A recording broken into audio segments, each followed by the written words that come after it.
Welcome into the Poetry Tavern, a place to discuss both reading and writing poetry, spotlighting new poems and ideas every week. Hello all, and welcome into this week's episode of the Poetry Tavern. I'm your host as always, Charlotte, and this week we're talking about poems that are about birds, or to do with birds. I like birds. I think they're cool. I think they're just, very hypnotic to watch. I have found myself, sitting and staring at pigeons on occasion.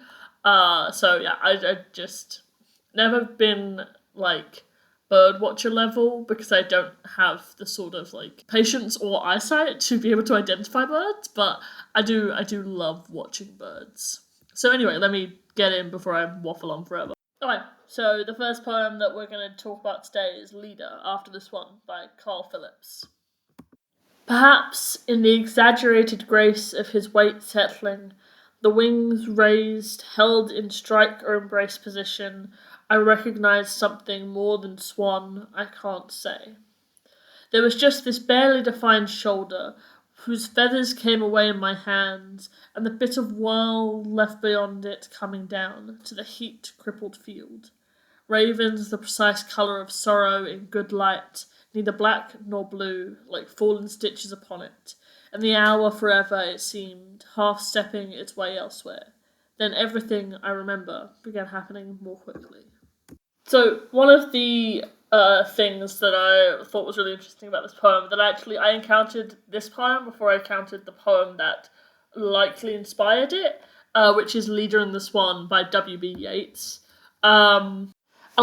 Clearly Leader After the Swan is talking about, the memory of it and the impact on Leader of this encounter that she has from the swan with Yeats's poem.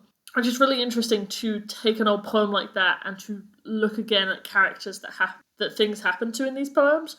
A lot of times, a poem happens, or even just a story, it happens, and the idea of what happens to the primary characters afterwards is up to an audience interpretation.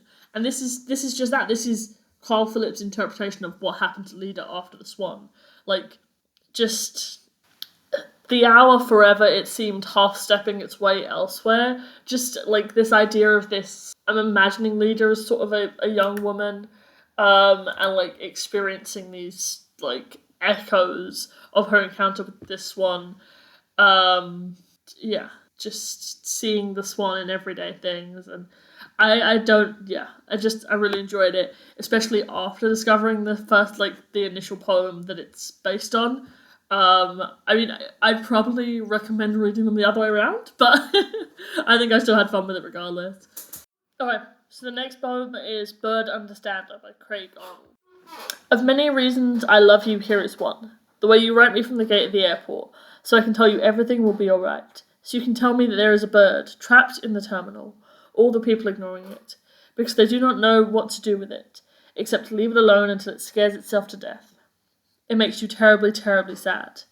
You wish you could take the bird outside and set it free, or, failing that, call a bird understander to come help the bird. All you can do is notice the bird and feel for the bird and write to tell me how language feels impossibly useless. But you were wrong. You are a bird understander, better than I could ever be, who makes so many noise and call them song. These are your own words, your way of noticing and saying plainly, of not turning away from hurt. You have offered them to me. I am only giving them back. If only I could show you how very useless they are not. This poem is so sweet.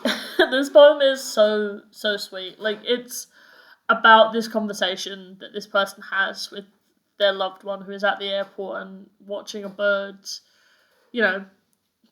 suffer because it's trapped inside and can't figure its way out. And no one knowing how to help it or knowing what to do, and no one's really doing anything except ignoring it, and the one person who's not ignoring it still can't do anything. But the person on the other end of the phone is basically being like, hey, you're not ignoring it. You are letting this impact you, and the fact that you genuinely have this care for this bird is more than other people can say, because other people are not even willing to look at it or to feel that.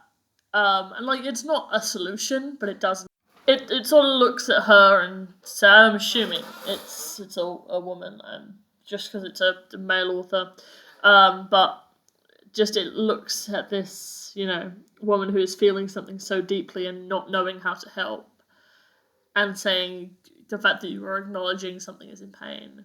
It doesn't change anything, but it makes you an empathetic person.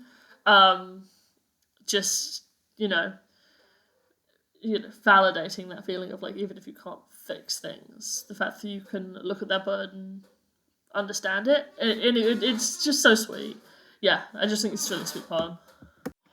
Okay, so that brings us to the very end of the episode. Thank you for coming into the tavern today.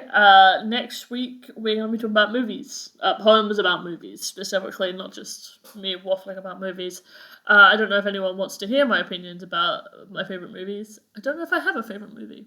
Anyway, I've been thinking a lot about the way creative works impact each other recently. So I think, like, looking at one creative piece through the lens of another is really interesting. We could sort of do the reverse and be like, let's talk about some movies that are about poetry, but none of them are actually about poetry. They're just sort of like using poetry as a device, which I guess a lot of times our movies do the same. Anyway, that's what we're going to be doing next week, so come back in. I'll see you there.